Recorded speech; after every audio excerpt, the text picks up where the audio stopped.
laksanakan dalam bentuk simbol-simbol diagram alir. Kalau sebelumnya kan kita menuliskan instruksi-instruksi menggunakan bahasa yang kita mau, asalkan bahasa itu bagus dan baku, begitu aja. Nah, dan di sini di flowchart ini menggunakan sebuah simbol-simbol.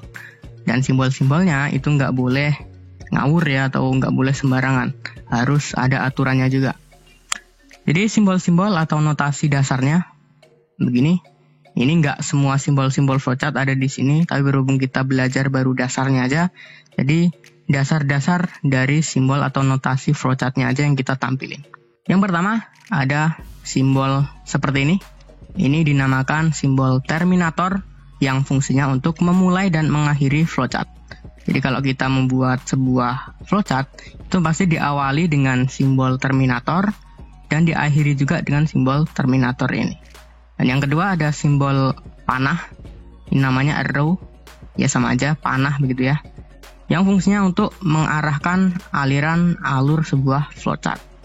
Jadi mau dibawa kemana nanti flowchartnya, kan begitu. Kemudian ada simbol yang berikutnya, dinamakan dengan preparation. Nah ini fungsinya untuk menginisialisasi atau memberikan sebuah nilai awal dalam sebuah variabel, begitu. Atau bisa disebut juga ini mendeklarasikan sebuah variabel. Dan yang berikutnya ada simbol berbentuk jajar genjang yang dinamakan dengan simbol data, ini namanya simbol data ya, yang fungsinya untuk membaca input dan menampilkan output. Jadi kalau kita mau nginputin sebuah sesuatu begitu ya, itu menggunakan simbol data ini. Dan kalau kita mau menampilkan sesuatu juga, kita menggunakan simbol data ini. Kemudian yang berikutnya, yang terakhir di notasi dasar ini ada sebuah segi 4. Ini namanya adalah simbol proses ya. Ya, fungsinya sesuai dengan namanya untuk pemrosesan pengerjaan. Dan ada catatan sedikit. Jadi dalam perancangan sebuah flowchart itu sebenarnya tidak ada rumus atau patokan yang bersifat mutlak ya. Jadi flowchart yang kita buat itu sesuai dengan studi kasus yang kita sedang kerjakan aja. Jadi nggak harus sebenarnya setelah misal ada preparation atau deklarasi sebuah variabel, kita ada input gitu, nggak pasti itu. Jadi tergantung dengan studi kasus apa yang sedang kita kerjakan. Kalau kurang paham, kalian bisa ulang-ulangnya aja videonya. Kita langsung masuk ke contoh pemrogramannya, contoh program hitung persegi panjang.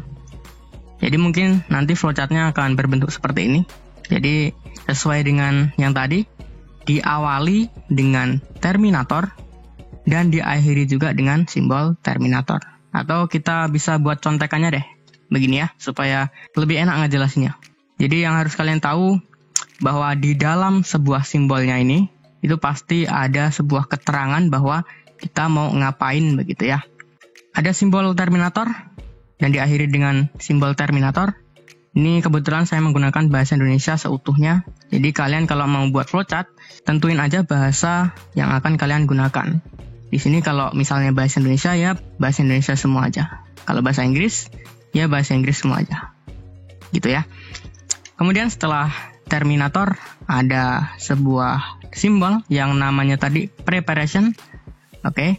Fungsinya untuk pemberian nilai awal. Di sini ada deklarasi panjang, lebar, dan luas. Gitu ya. Analoginya kalau deklarasi itu seperti ini. Analogi deklarasi. Jadi ilustrasi deklarasi variabel itu begini. Kita harus tahu dulu variabel itu apa, gitu ya. Variabel tempat untuk menyimpan nilai. Ingat ya, variabel tempat untuk menyimpan nilai. Contohnya begini. Ada baju, ada sekumpulan baju. Ini akan kita masukkan ke dalam sebuah keranjang. Oke. Nah, si keranjangnya ini adalah sebuah variabel. Kenapa? Karena si keranjangnya ini adalah tempat untuk menyimpan nilai. Nilainya apa? Nilainya adalah baju itu sendiri. Sekarang pertanyaannya begini. Kita harus siapin keranjangnya dulu, baru kita siapin bajunya. Atau kita siapin dulu bajunya, baru kita beli keranjangnya. Oke. Sekarang begini. Kita harus siapin dulu tempat untuk menyimpan bajunya ya. Sebelum kita punya baju, kita harus punya dulu tempat untuk menyimpan sebuah baju tersebut. Setelah kita mempunyai sebuah tempat untuk menyimpan baju, barulah bajunya kita simpan ke dalam tempat tersebut. atau dalam ilustrasi di sini adalah sebuah keranjang. Begitu. Atau logika lainnya begini. Kalau kita mau beli sesuatu misalkan, kita harus siapin uangnya dulu atau beli sesuatunya dulu. Ya, pastinya siapin dulu uangnya, baru kita membelikan sesuatu.